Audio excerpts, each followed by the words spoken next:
most importantly talk about the first aid and how you can help anyone having a seizure. As you may or may not know, epilepsy is known, November is known as Epilepsy Awareness Month, so we're really excited at the Epilepsy Foundation of Greater Chicago to offer this to you guys. So I always like to start with a shared definition of what a seizure is. And I know you see some words on the screen, but I really think that a great way to understand how a seizure actually manifests in the brain is to really understand how the brain works. So I use this analogy of a cell phone because everybody now has a cell phone and everyone has been in this situation where you've tried to send or receive a message and either you've been in a crowded area or something happens. So you could be sending a message and your call gets dropped, your message is undelivered, it's pending, lines get crossed, right? So in our brain, we have millions of neurons that are doing exactly that. They're transmitting data, electrical signals all day to the brain. At any point in time, there can be a cross-firing of signals, or there could be an excess of electrical signals at one juncture. This is actually the seizure moment. So we also call it an electrical storm. So that's why I say on the screen, a seizure is defined as this brief excessive discharge of electrical activity in the brain. And that can cause a person to have a change in their movement, their senses, their behavior, or awareness. Any of these things can happen, even a combination. If you had to guess, go ahead and put this in the chat. If you had to guess how many different seizures there are, tell me what you think.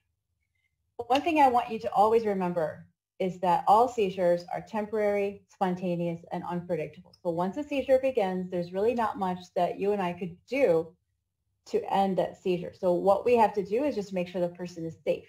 And that's another thing that I want to make sure everybody realizes is that seizures in and of themselves are not emergencies, but it's the lack of first aid that creates that emergency situation.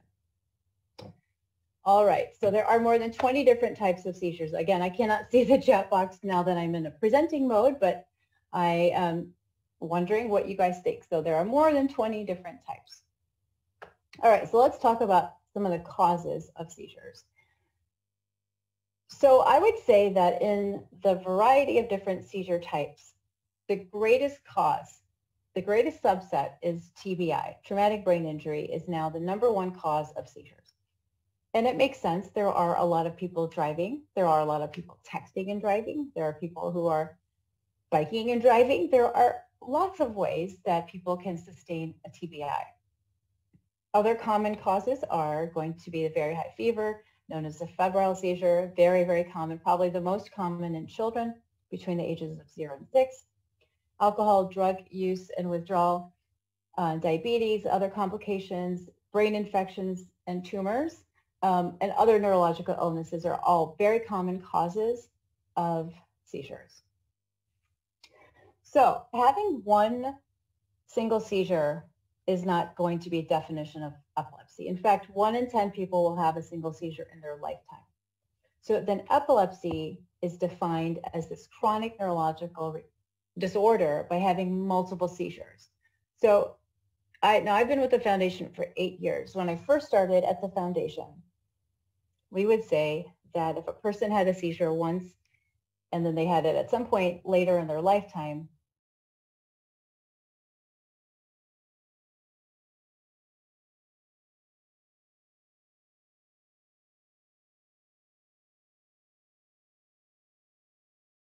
way. So they say within a 24-hour period, if a person has a couple of seizures, it is likely that they have a diagnosis for epilepsy. And still to this day, there is a lot of stigma with the term epilepsy. So we also know that people like to say seizure disorder. So that is the same thing. All right. So the causes of epilepsy are going to be very similar as the causes of seizures, but for only 30%, we actually have these known causes. And what's really staggering is that 70% of people really don't know why they have seizures. They could wake up one day and start having seizures for no reason, and we call that idiopathic, which means that the case is actually unknown. But as you can see, genetics is #2 up there. So now we know there's a gene panel of hundreds of genes that we can actually study to determine if a person is predisposed for the epilepsy gene. And there's actually a service through a website called BehindTheSeizure.com that can provide a free gene panel for children up to the age of 8. It used to be 5, and they've expanded it to 8. So that's something worth looking into if you feel that this is something that might be in your family. All right, so aside from the fact that we are discussing this for the purpose of Epilepsy Awareness Month, the fact that EFGC wrote a law that now makes this training mandatory in all public schools, why are we having this conversation? Well, epilepsy is actually way more common than people think. The lifetime risk of someone developing epilepsy is 1 in 26. So when I go into classrooms and I talk about this, you know, that's the moment where all the teachers are looking at each other thinking, wow, we have 25, 30 kids in our classroom. So yeah, it's way more common than people think. Worldwide, about 65 million people are living with active epilepsy. Active being the key word, that they have had a seizure in the last 12 months. And when it breaks down to children, that's about 4 million. Myself, as a public health person, I really believe that these numbers are underreported. And so it just makes it more and more important to have this conversation. What I want you to also know is that the risk is going to be higher when you have people with other comorbidities, and we're going to mention that a little bit later. But for example, the association rate with epilepsy and even autism is 35%. So that's really common, and the research is still not conclusive as far as what is causing what. But it's a non-discriminatory disorder. Any person, any age, any ethnicity can develop epilepsy at any time, and it is actually the 4th most common brain disorder overall. Okay, if you have any questions about anything I said so far, please put that in the chat. Now we are going to transition into talking about the actual seizure types. Don't worry, this conversation is not going to get very technical. Always go back to the brain analogy, the cell phone analogy that I used in the very beginning. This is going to help you understand how a seizure actually produces itself on the brain and the physical symptoms that manifest. In 2017, all of the terminology changed. So maybe once upon a time you heard the terms grand mal, petite mal. We are no longer using that terminology. So there are 2 different types of seizures. I know I said in the beginning that there are 20 types, but they really fall into 2 different categories, either a generalized or a focal.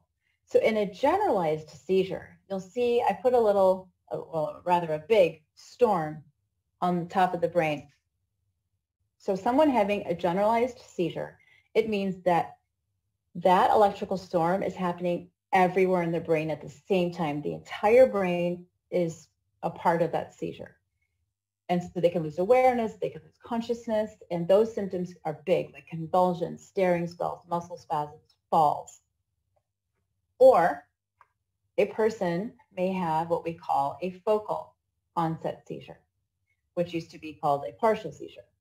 And as you can surmise, it only involves one part of the brain. So as you can see here, I put a little storm on the back of the brain. Now this is the occipital lobe. So put in the chat box what you think would happen to a person. What would those symptoms look like if somebody had an occipital lobe seizure? So the seizure is sitting right on the occipital lobe.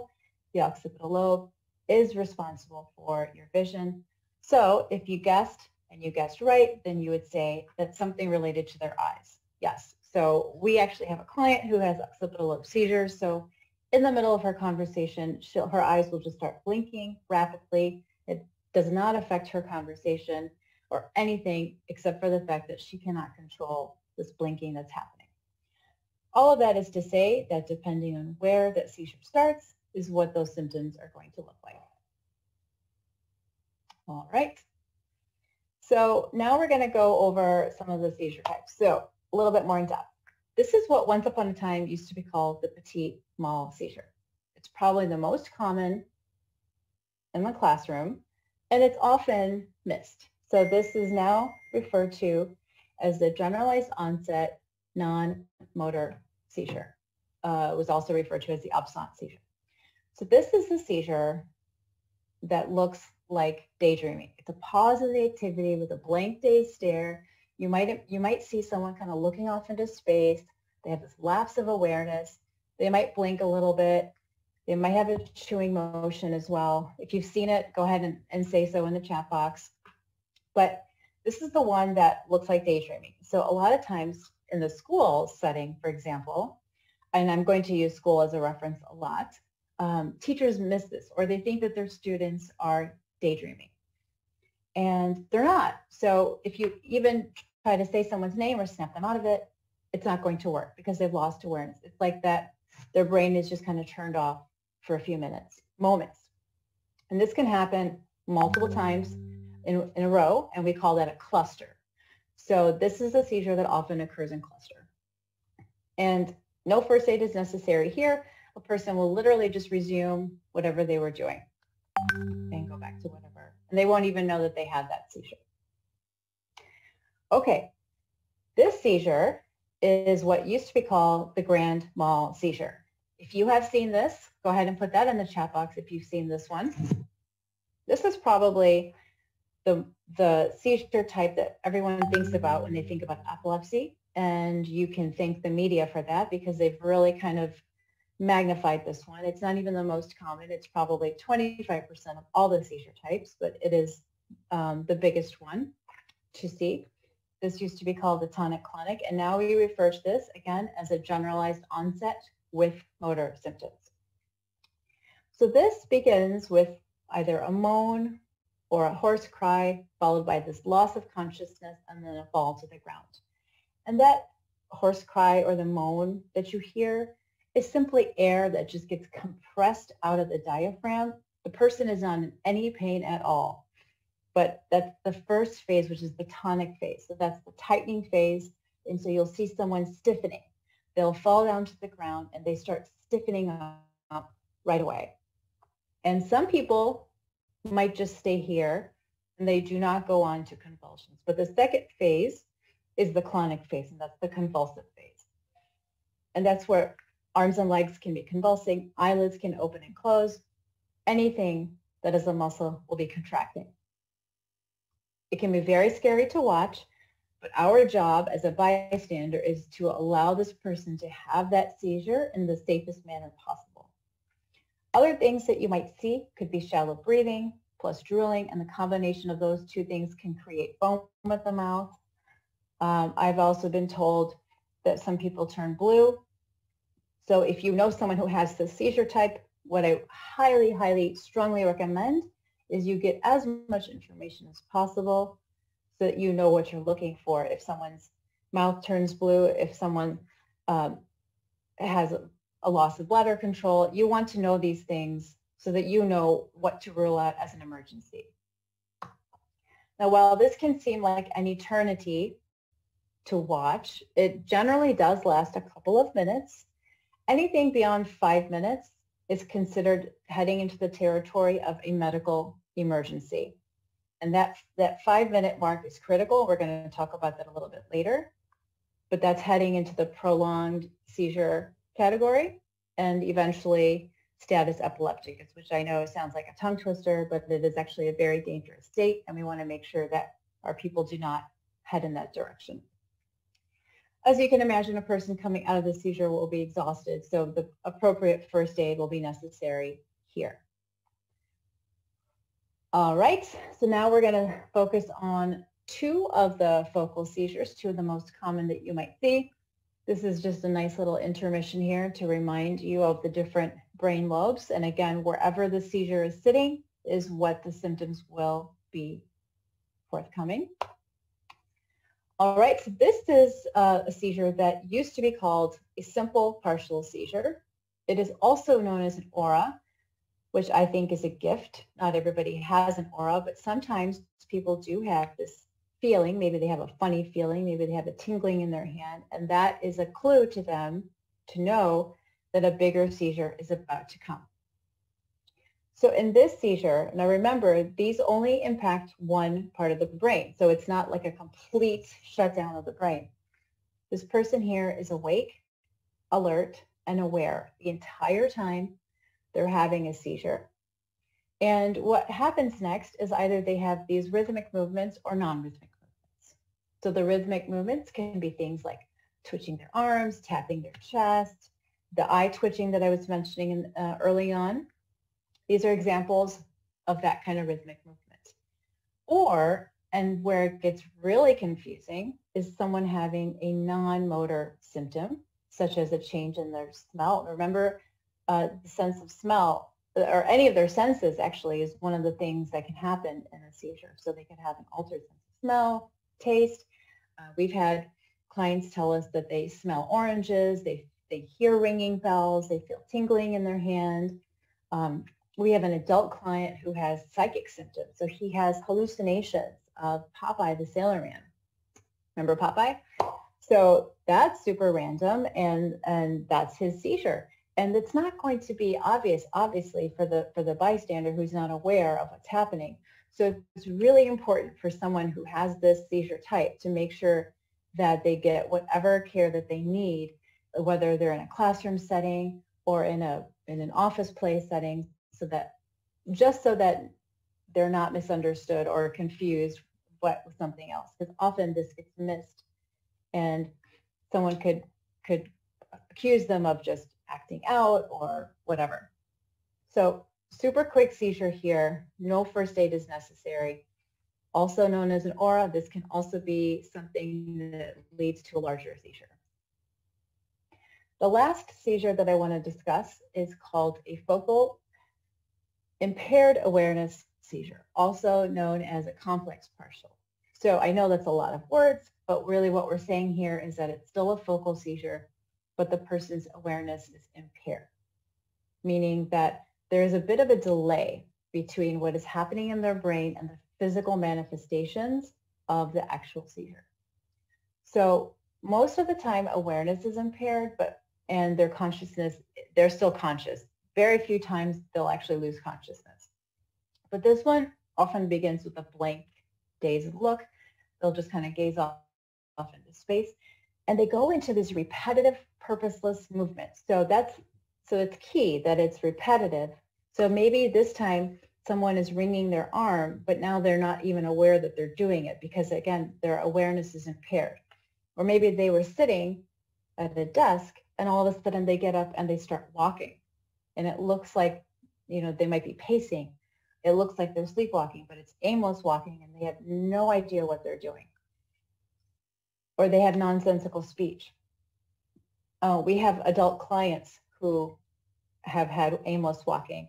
I've been told by teachers that they had a student in the classroom who just gets up and tries to get on top of the desk. I've had another person tell me that their seizure symptom is to just pick things up and move things from different parts of the room. So she just picks up a glass from one part, puts it on the table somewhere else, picks up a coaster and moves it somewhere else, and has no idea what she's doing. So this seizure type, because of this impaired awareness, we want to watch this. And we also want to make sure that it does not go beyond 5 minutes. That enters the medical emergency territory.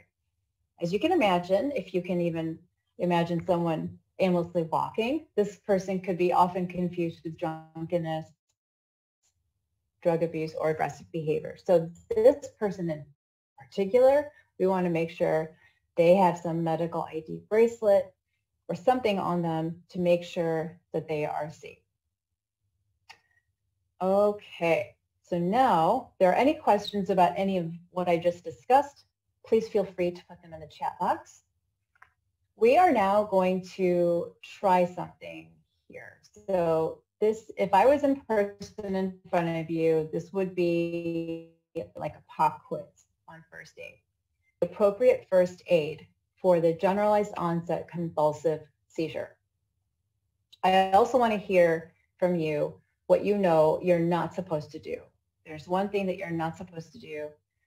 So let's hear it. So let's hear the generalized onset seizure, first aid, and I'm going to take a real quick peek in the chat.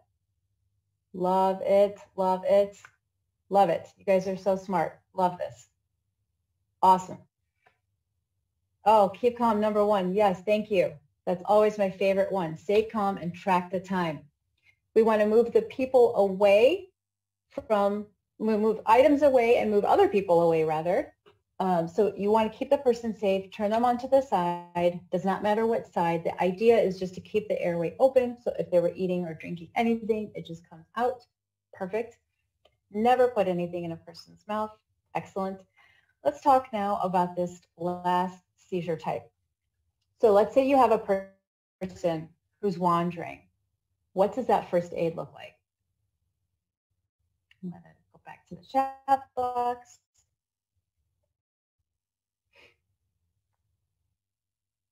Stay with that monitor. Yep. Excellent. You guys are getting it. You guys totally got the theme. Yeah. And this is awesome. It really just shows me that the first aid for anyone with a seizure is actually very intuitive. We're going to stay calm and track the time. The number one thing here is to not restrain. So if you have a wandering person, go with them and block the hazards, block the doorways, take away anything that's dangerous and let them have the seizure. Remember here not to restrain, not to hold them back, because that can cause them to become aggressive. If you want to talk to them, that's fine. I've been told by people who have this seizure type that they can hear you, but they're just not able to respond to you. So if that's comforting to you to speak to them, by all means, do that. Excellent, excellent, excellent. Very good. Okay. Again, if there are any questions about any of those seizure types or the first aid, please keep the questions coming in the chat box. Now I'm going to transition to a couple other things I want to talk about. Medical emergencies. So I know one of the very first things I told you is that seizures in and of themselves are not emergencies, but the lack of first aid creates an emergency situation. That being said, there are some times where you will have to call EMS, obviously a first-time seizure, or let's say it's a person who has a seizure diagnosis and you're aware of it, but they got injured if they fell. That's going to be an automatic call. If they're diabetic or pregnant, automatic call. As we mentioned, if the convulsive seizure or the impaired awareness seizure goes beyond 5 minutes, or let's say one seizure ended and another one began right away. These are all circumstances in which you should call EMS. Worst case scenario and you're not sure, go ahead and call. That's fine. Just know, especially if I have any folks here from a school setting, always has the right to refuse transportation. So if you are the kind of person that calls EMS all the time, A, it is not necessary, and B, just know that that person on the receiving end can refuse transportation so they're not hit up with that bill every single time. All right, let us now talk about triggers. Sorry, I just saw one question about the lifeguard. Yeah, so if you, yes, so in that circumstance as a lifeguard, yes, it is great to call EMS, and the situation in water is interesting. So if a person has a seizure in water, you want to actually keep them in the water, so hand them a flotation device, keep them, their head above water as much as possible, and definitely have someone call just so we can make sure that they've not aspired any water and nothing has entered their lungs. So that is an automatic call as well. Okay, triggers. So here's the thing. Not everybody knows their triggers. Maybe some people do, and that's great. 1 out of 1,000 people have that photosensitivity trigger. But the number one trigger for any person is going to be missing a dose of medication or taking it late. Anti-seizure meds have a half-life between 6 and 12 hours. So missing a morning dose, a person can definitely feel the impact of that close to 11 o'clock, noon. They're going to feel the effect. And this is the kind of situation in which as soon as a person remembers, they should take their medication right away. No delay. And we know that memory is often one of the first things to go in people with epilepsy. And so this can be very difficult. So if you are caring for someone with epilepsy and you find them to be kind of remiss in this department, it's very important to help them find ways to make sure that they are taking their medication. All of the items below can be any reason for a seizure as well. and are very common triggers for any one of us to be upset, frustrated, grumpy, but very common triggers for other people.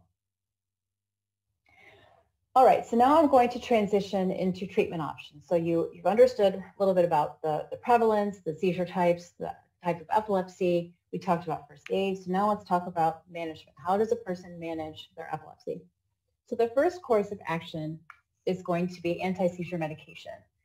And for 70% of people, they have very good seizure control. So the ultimate dream is seizure freedom. The first step is seizure control. So for 70% of people, they do have seizure control.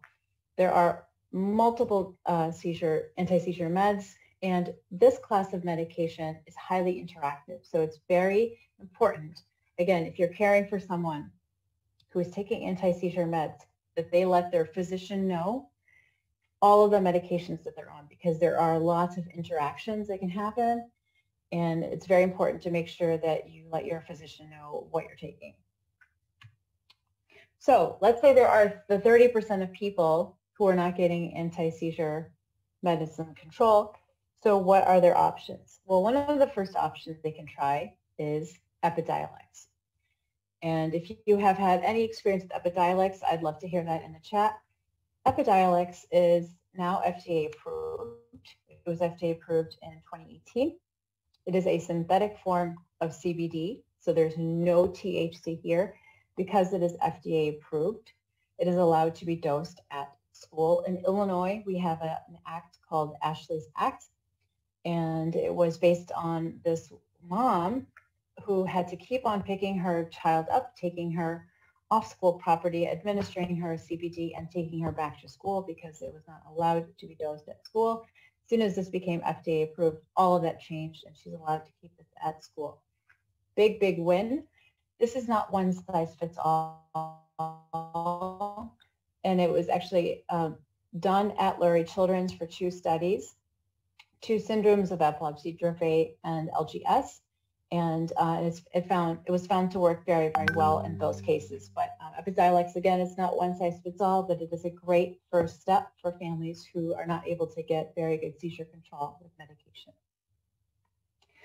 There are additional palliative therapies that I'm going to talk about now. The first being the vagus nerve stimulator.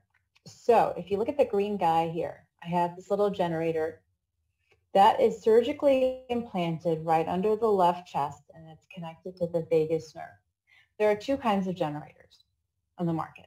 One is a manually stimulated one, and so if a person has a manual stimulation one, that purple band that you see in the middle of the screen is worn hopefully on the wrist or the belt buckle, and it is actually just tapped or swiped over that VNS to abort the oncoming seizure. So let's say a person has this implanted and it's on a loop of like on for 3 minutes, off for 2, and let's say a person feels that a seizure is coming on, they can take that magnetic band and swipe it and tap it over the VNS. Again, it'll either abort the oncoming seizure, or if the seizure already started, it'll just kind of reduce the severity of it. Let us know if you've ever had to try to do this for anyone. The auto-stimulating VNS is exactly that. It stimulates automatically. It learns a person's heart rate, and it can sense a dip in a person's baseline heart rate up to 8 minutes in advance, and it just kicks on automatically. And there's nothing that you and I would need to do. And this is FDA approved for 12 and older. And the responsive neurostimulation therapy, RNS, this is FDA approved for 18 and older. So that is this little mouse in the middle of the screen. So this is going to be surgically implanted right under the skull. And those 2 electrodes go deep into the brain right at the seizure site. And that works like a call and response. So it'll detect a seizure and then zap back a signal right away. And that happens constantly. So there is nothing that the bystander needs to do at all.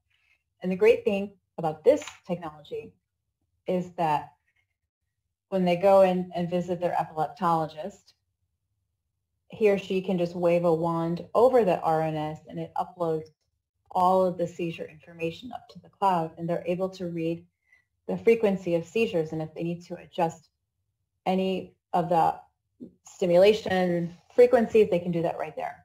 So it's really, really great.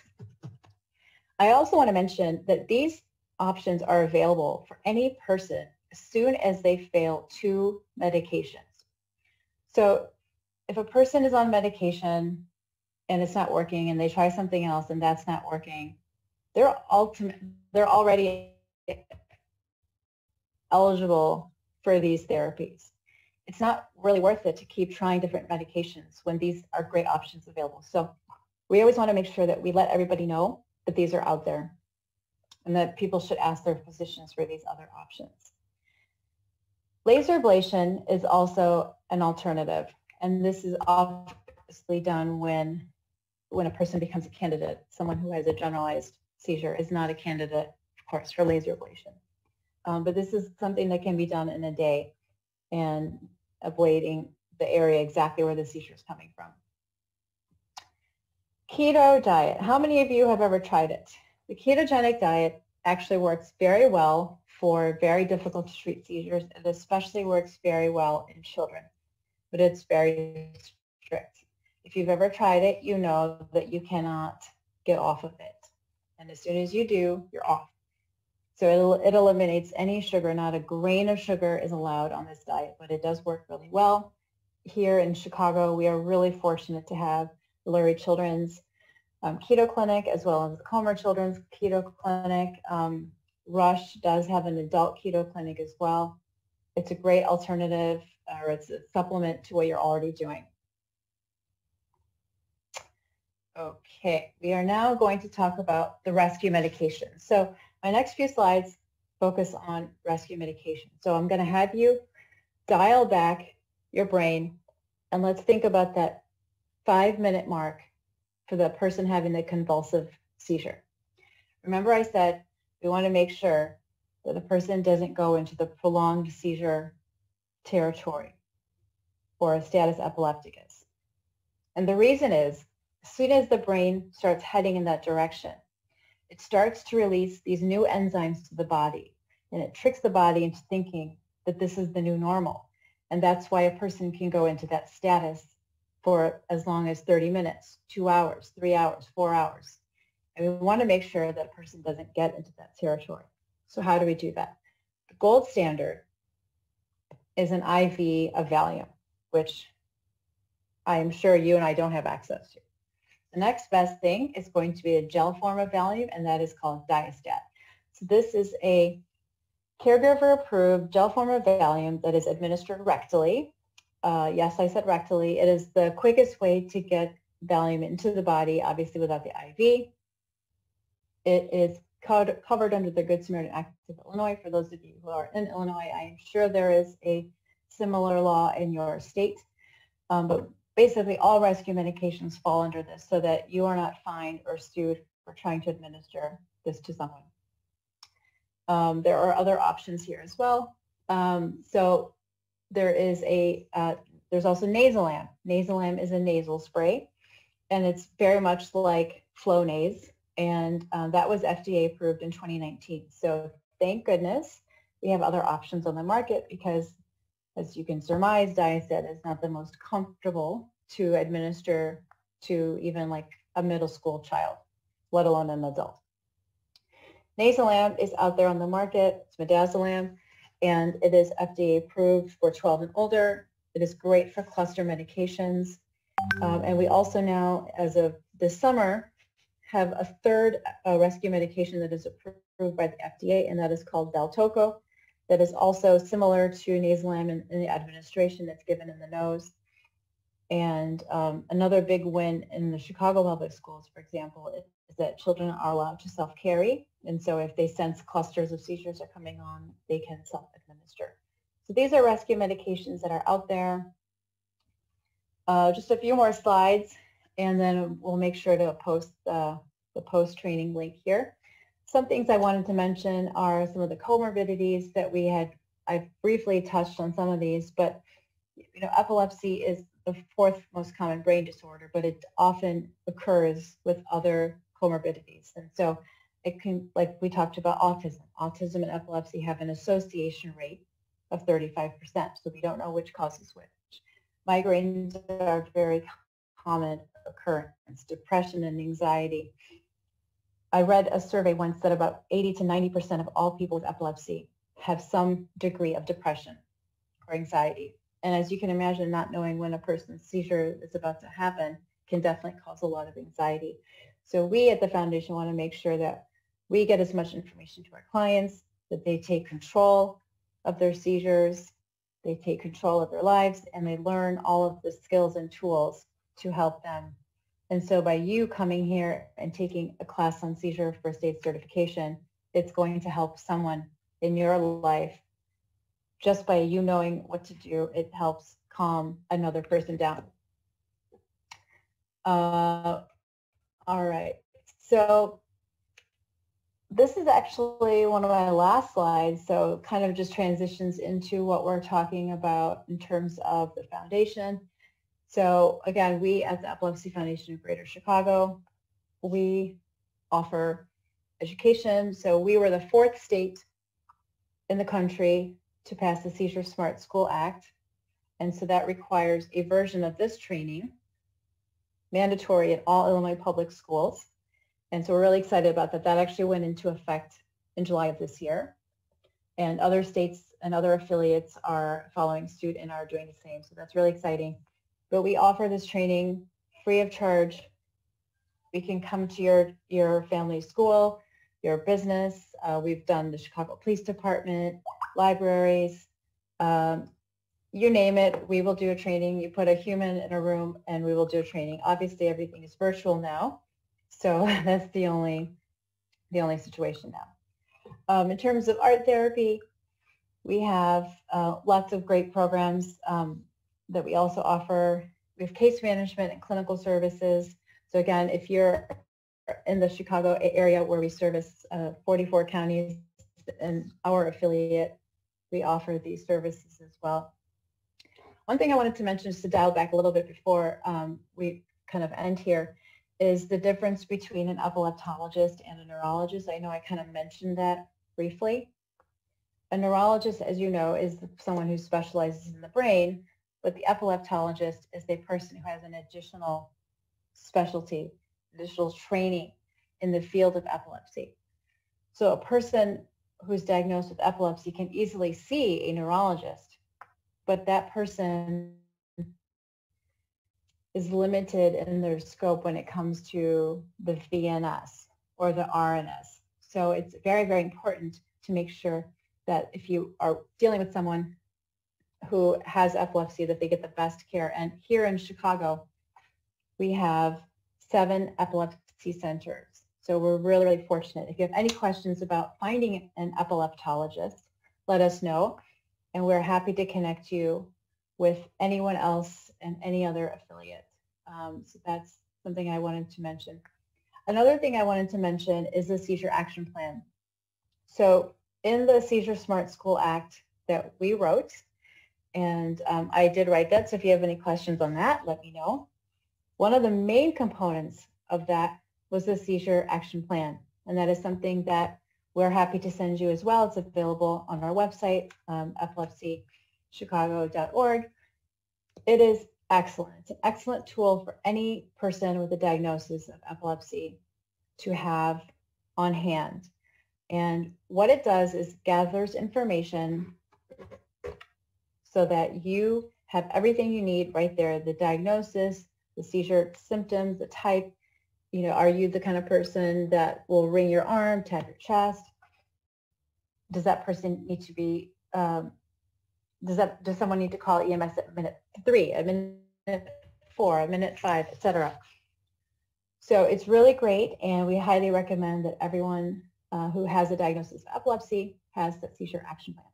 And what we say is that it has to be signed by their physician and presented to the school at the start of every single school year. And I always tell parents, make sure that a copy goes wherever the child goes. If the child rides the bus, it should go on the bus. If the child moves into different classrooms in the school, it should be moved. You know, there should be a copy everywhere. All right, I am going to look in the chat and see, make sure I'm answering all the questions.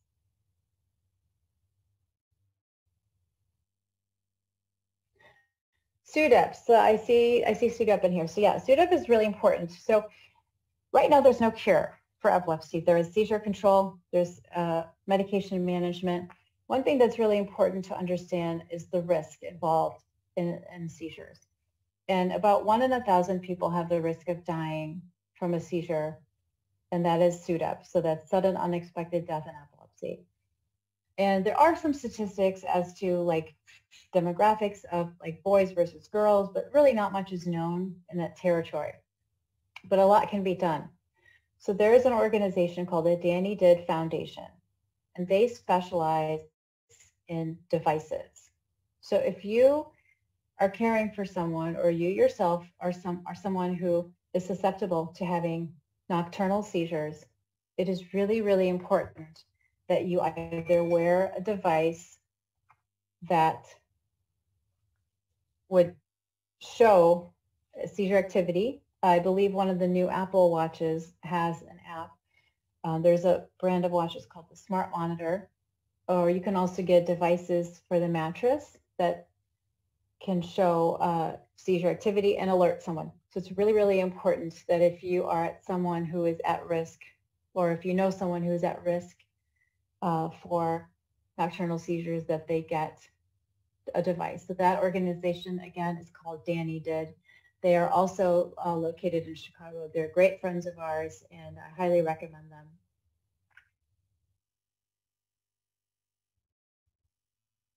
I'm looking at the chat.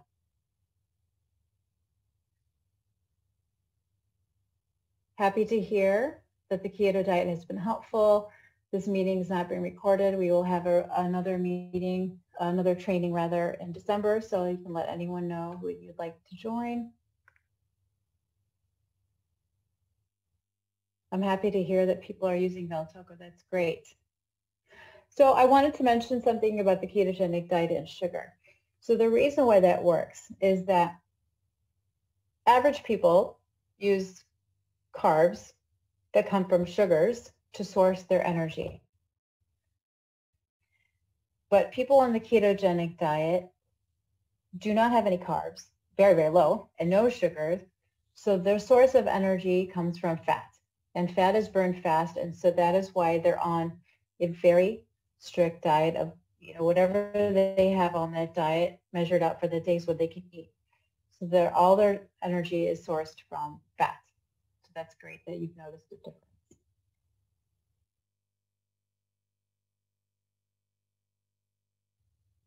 Seizure dogs.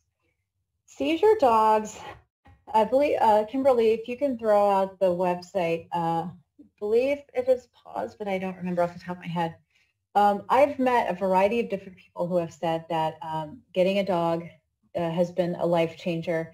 One woman told me that she actually adopted a puppy right when her young daughter was getting diagnosed. And so that dog just learned right away how to be with the child and to alert the family anytime there was a seizure coming. So that was something that was inadvertent, but I believe that there is a way to get a trained dog. I have to pause with the cause. Okay, great, thank you.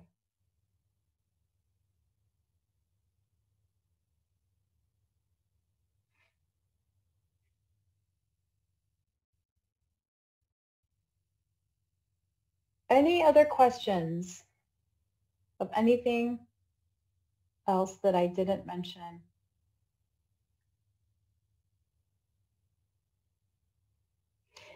What should we do? Okay, someone is having a seizure while sitting down in a wheelchair. Great questions. If someone is having a seizure in a wheelchair, you are going to keep them in the wheelchair. Please fasten the belt, lock the wheels so that they're not able to move around.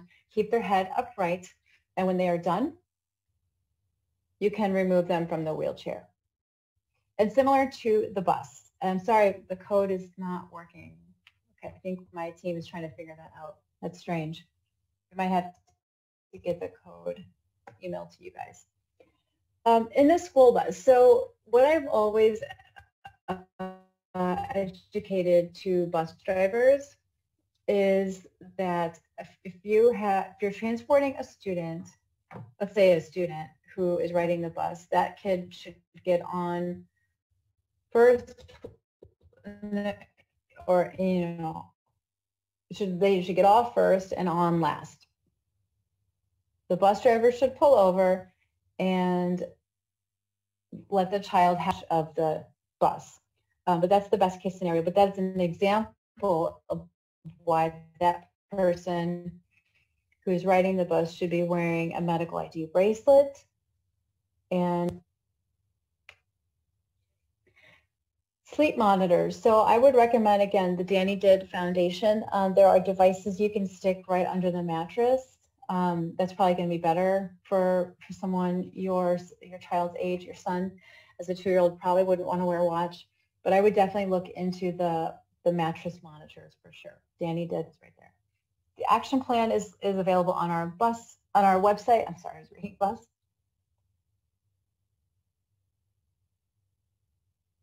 If someone, so the overall, I know that we could probably come up with a lot of scenarios about where a person would have a seizure. You just want to make sure that the person who is having the convulsive seizure has enough space to actually physically express themselves in the motions for their symptoms. So if they happen to fall in the aisle, if that's where they're having their seizure, that's fine, as long as they have enough space and that the items near them are not going to cause any injury to them. So whether it's on the chair or whether it's on the aisle, let them have the seizure exactly where they are.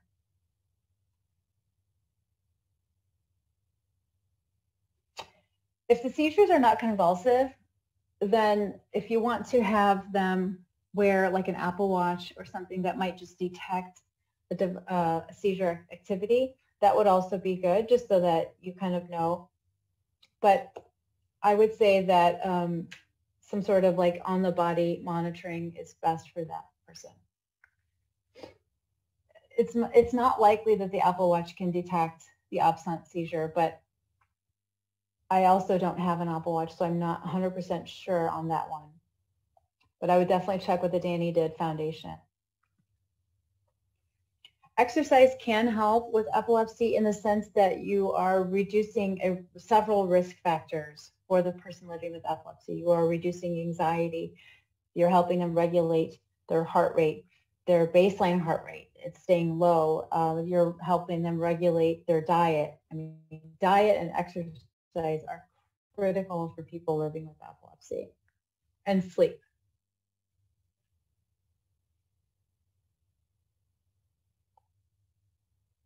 These are really wonderful questions.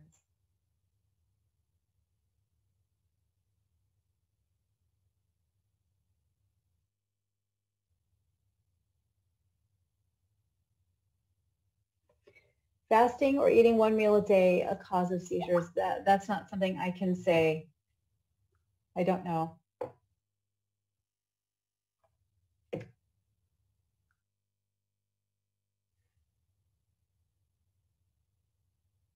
I guess we're going to have to send the code.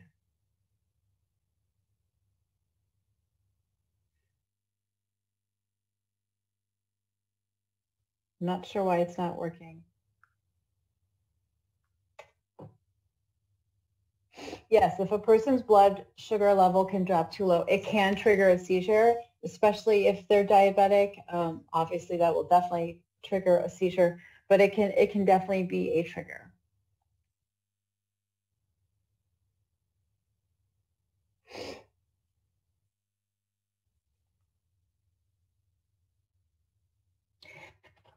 We have posters. Actually, we have posters that we can that are available on our website as well, as far as seizure first aid. Classes for siblings, that's great. I think that poster might also be a good tool for the child if it's very visual. It's the support group for siblings. I literally had a meeting yesterday with a clinic in Chicago, and they asked the same question. We at the Epilepsy Foundation of Greater Chicago used to have support groups for siblings. We had put them on hold since the attendance started to dwindle. but it's something that we're considering. But currently, for all of our registered clients, for the people that we serve in our territory, we do offer various different support groups for all different ranges. Depending on where you are coming from today, there might be a support group in your community or your clinic. For COVID and epilepsy, so that's a great question. So there is not necessarily, like, people who have epilepsy are not necessarily at a higher risk for COVID, but what we want to make sure we really, really absolutely stress is that people with epilepsy have at least 45 to 60 days out of medication on hand with them at any time, especially now, I would say 60 days. Medication management is one, like what we said earlier, the number one triggers is a lack of medication. So making sure that our people with epilepsy have 60 days worth of medication is important. It helps to reduce the anxiety. It makes sure that they're taking their medication. They should still see their epileptologist. They can do that virtually. All of our clinicians are meeting with their patients virtually. And that will definitely be best for them. But their diagnosis of epilepsy does not put them in a category of risk for COVID, unlike someone, let's say, with hypertension or cardiovascular disease.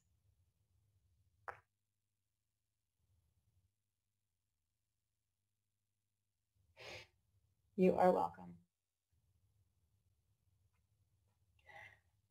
A lot of times insurance companies, if the doctor can say that they need the 60 days, insurance companies can cover.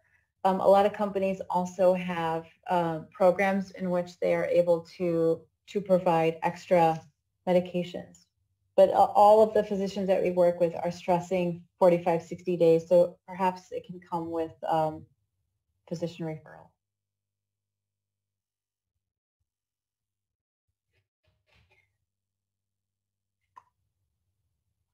Very sorry that we weren't able to get the right code. I'm not sure what happened. Sometimes we have these glitches. Sorry. But we did throw out the email address if anyone isn't able to get through. They respond in lightning speed. Someone asked about buddy programs for kids with epilepsy. Yeah, I mean, again, with the Epilepsy Foundation of Greater Chicago, we have an amazing kids and teen program. Depending on where you are, I can help you find something similar in your community. But we are an affiliate of the Epilepsy Foundation of America. There is definitely a representative in the place that you live. I know a few people joined from across the water, which is amazing. But I hope that we can help everyone. And if anyone has a question about anything, like, my email and my number is here. If I don't have the answer, I will help you find the answer. So please, please, please reach out. We just want to make sure. Okay, we got the code. SFA EF20. So sorry. SFA EF20.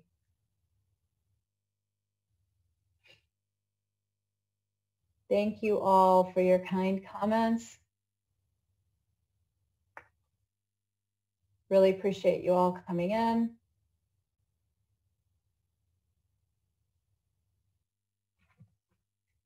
Thank you so much.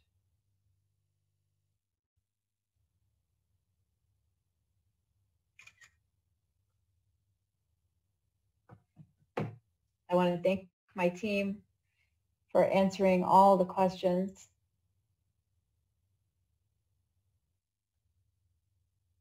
Happy Thanksgiving. Assessing injury post-seizure. So this is really interesting about the brain in general. So the brain is very fascinating. So every night when we sleep, and I know some of you are signing off, but I'll just still answer this question. Every night as we sleep, when we get our deep sleep, our brain clears out the plaque. So hopefully when we get good deep sleep, all the plaque is removed. It's similar to like the way a street sweeper would come by and clean out all the leaves as we have right now.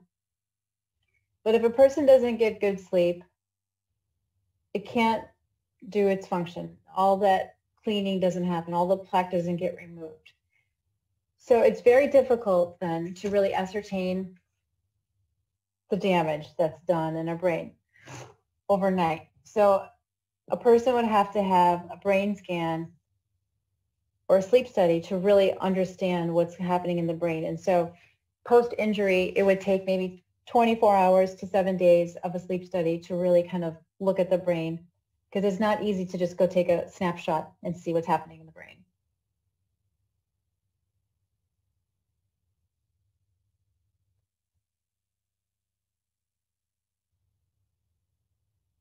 So that's not something that needs to be done in urgent care. A lot of, so the post-assessment code, again, if you just scroll up, it's there. It's SFA EF20. Kimberly, can you repost the link for the assessment? So it's easy to do that sleep study, the EMU, in an outpatient. So that can easily be done. They can even send you home with that as well. So so I agree, it doesn't necessarily need to be done in urgent care. So if you look again, the post-test link has been posted again, and so is the code.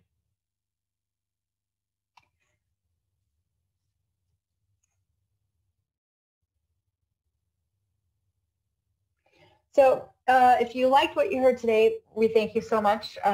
Please tune in again to our website, our Facebook page. We are constantly sharing education, information, and videos, and I myself have interviewed a lot of physicians in the Chicago area since basically we've been home. And so if there's any topic that you're interested in learning more about, you can check out our Facebook page. I've interviewed people on the ketogenic diet, on infantile spasms, on medication management, on COVID and epilepsy. Lots of great topics. So please give us a listen. This training is free. It's always free. It's just something that we do.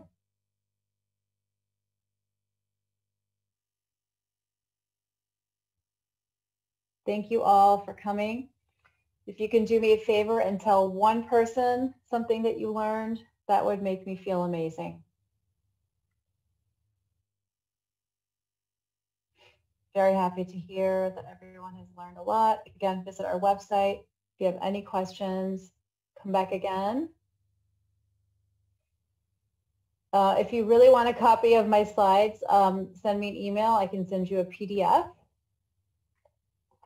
Oh, thank you. I'm glad you'll be educating your entire family. Hopefully I've given you information to talk at the dining table.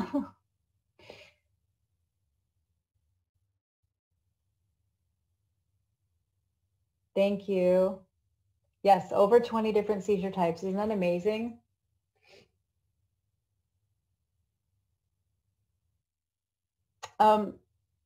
If you can email me, I will happily email you back the slides. I don't know in Zoom if there's a way for me to just broadcast, send everyone a message. I am learning on Zoom. So if you're able to just quickly send me an email, I'll send you back a PDF. Thank you so much. Oh, great.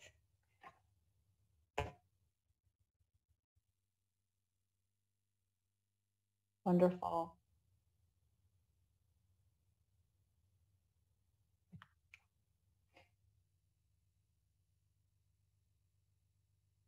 Oh, wonderful. Good. Yeah, please invite people. We're happy to help. And my team, we're able to train anyone. So if you want to get if you want to get your families involved, we are able, you can let us know, or we can connect you again with the Epilepsy Foundation in your territory.